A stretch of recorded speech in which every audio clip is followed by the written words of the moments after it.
자, 우리 여태까지 했던 거 잠깐만 볼게요. 도시군 기본계획이라는 걸 봤고요. 그리고 그 밑에 도시군 기본계획을 바탕으로 해서 도시군 관리계획을 수립한다. 이렇게 배웠어요. 그리고 도시군 기본계획이나 도시군 관리계획 같은 경우에는 국토를 6개로 나누고 그 6개 국토의 각자의 어떤 그 대상을 수립 지역으로 한다라고 했습니다. 그래서 특별시, 광역시, 특별자치시, 특별자치도, 시, 군. 여기도 마찬가지로 도시군 관리계획도 자, 특별시, 광역시, 특별자치시, 특별자치도, 시 또는 군을 그 수립 대상 지역으로 한다라고 그랬어요.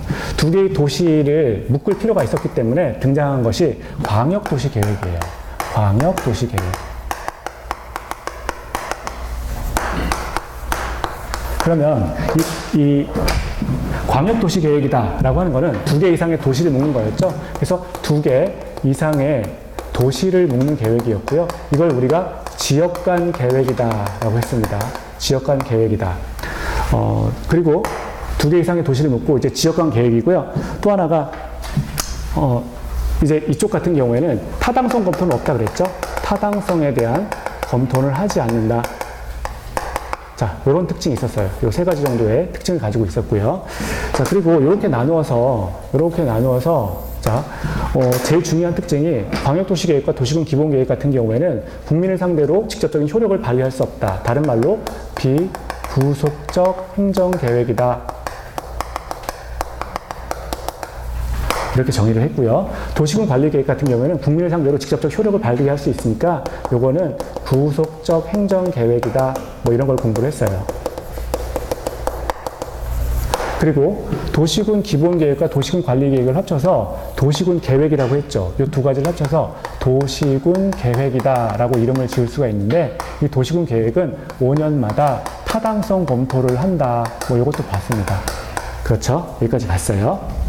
그럼 이제 좀 더 나가서 볼게요. 자, 이 둘 가운데 공청회는 어디에 있었나요? 공청회. 자, 도시군 기본계획에 공청회가 있습니다. 공청회가 있어요. 공청회가 여기에 있어요. 공청회라고 하는 건 주민과 전문가의 의견을 듣는 걸 말하는 거죠. 그래서 공청회가 있어요. 밑에 도시군 관리계획은 공청회가 있나요? 여기는 없어요. 여기 공청회가 없습니다. 자, 그러면 공고는 어디에서 하나요? 공고. 널리 알리는 행위. 공고는 어디에 있었죠? 위에 있었어요. 위에 있었어요. 여기에 이제 공고가 있어요.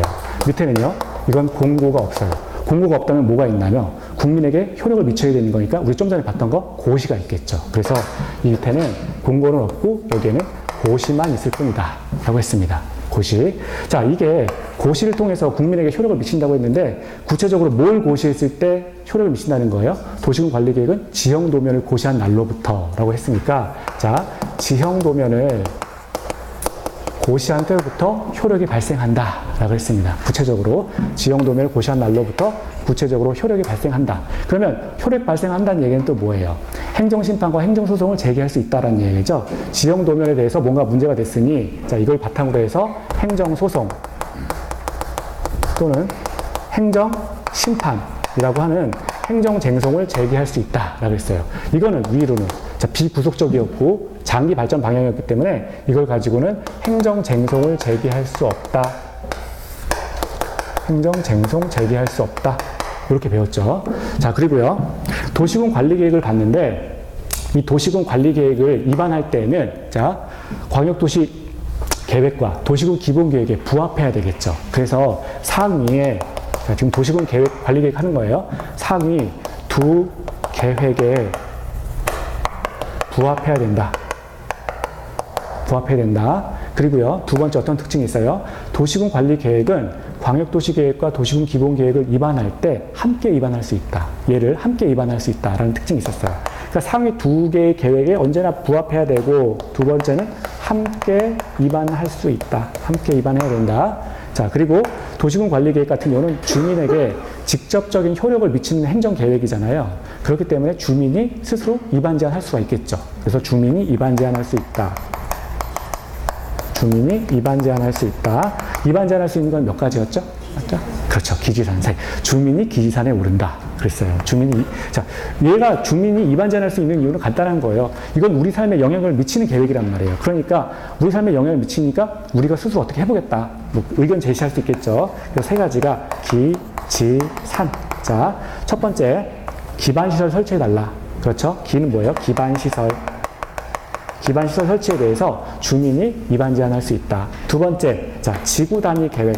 내가 사는 지역에 실버타운, 교육지구 건설해달라 요구할 수 있어요. 지구 단위 계획에 대해서 요구할 수 있다. 세 번째는 산업유통개발진흥지구. 산업유통개발진흥지구. 우리 지역에 좀 잘 살게 해줘 라고 해서 산업유통개발진흥지구 이런 것들도 주민이 이반 제한할 수 있다. 그때 이반 제한할 때 아까 토지 소유자의 동의를 받아야 되죠. 기존에 살고 있는 사람들의 그 동의를 받아서 이런 시설 들어오게 해달라고 요구할 거야 라고 하니까 지금 주민의 그 토지 소유자의 동의를 받아야 됩니다. 그런데 기준은 뭐였어요? 토지 소유자가 갖고 있는 면적을 기준으로 합니다. 그래서 면적 5분의 4 이상의 동의. 그렇죠? 지구 단위 계획은 면적 3분의 2 이상. 얘도 얼마예요? 면적 3분의 2 이상. 3분의 2 이상의 동의를 요건으로 한다. 그래서 요 세 가지가 지금 우리가 봤던 거예요. 도시군 관리 계획의 지금 내용들이다. 자, 그래서 요 정도 이제 보시면 지금 우리 다 봤던 겁니다. 자, 봤던 거고요. 자, 이제 넘어가서 7페이지인가요? 7페이지. 아직도 용도 지역에 못 들어갔죠? 이제 용도 지역을 한번 보도록 하죠. 용도 지역. 자,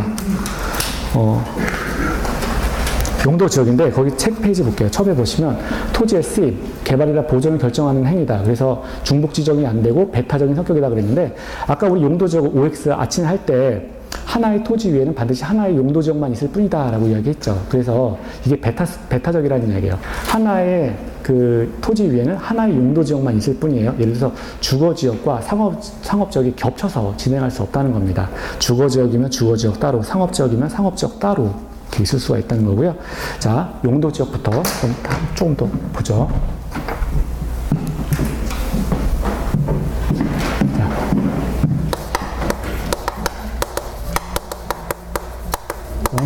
용도 지역 아까 오전에 했던 거 잠시 이제 기억을 보면은요. 용도 지역.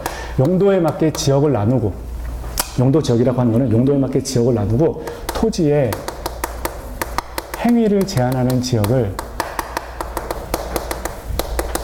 용도 지역이라고 그랬어요. 그때 행위 제한이라고 하는 건 뭐였죠? 내 땅이라고, 당신 땅이라고 해서 당신 마음대로 건물 짓지 마라고 하는 거니까 건폐율과 그렇죠. 용적률을 가지고 제한하는 것을 우리가 용도 지역이라고 합니다.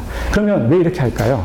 이거는 목적이 그 도시의 정체성 확보가 목적인 거예요. 이게 숨은 목적이 뭐냐면 용도 지역의 목적은 도시의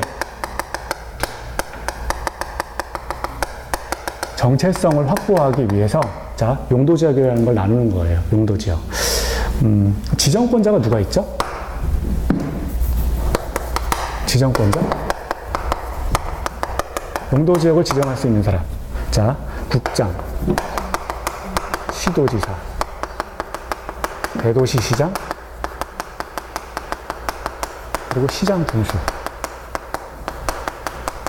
자, 이렇게 나눌 수가 있어요. 국장, 시도지사, 대도시시장, 그리고 시장 군수까지. 아까 시장 군수 같은 경우는 지구 단위 계획 관련해서만 지금 용도 지역을 결정할 수 있습니다. 결정이라는 말로 좀 바꿨을까요? 용어를. 자, 뭐 같은 의미긴 한데요. 결정이라고 써볼게요. 자, 결정권자는 국장, 시도지사, 대도시장, 그리고 시장 군수가 담당을 한다. 자, 토지를 아까 토지에 대해서 행위를 제한한다. 그리고 특히 건폐율 용적률을 제한한다라고 했는데 이 의미가 뭔지 한번 볼게요. 그리고 도시의 정체성을 확보한다 그랬는데 지금 기본적으로 용도 지역이라고 하는 거는 이제 토지에 대해서 어떤 행위를 제한하는 거잖아요. 행위를 제한하는 건데 토지에 대해서 기본적으로 토지를 개발하려면 자, 토지를 이용하거나 또는 보존하거나 또는 관리하는 이 세 가지 방법 중에 하나를 택해야 돼요. 그러니까 토지를 개발한다, 토지의 어떤 행위를 한다라고 하는 거는 보존하거나 또는 이용하거나 보존하거나 또는 관리하는 거거든요. 이 세 가지 중에 이제 하나를 택해야 돼요. 토지에 대해서 토지를 가장 효율적으로 이용하는 방법은 뭐가 있을까요?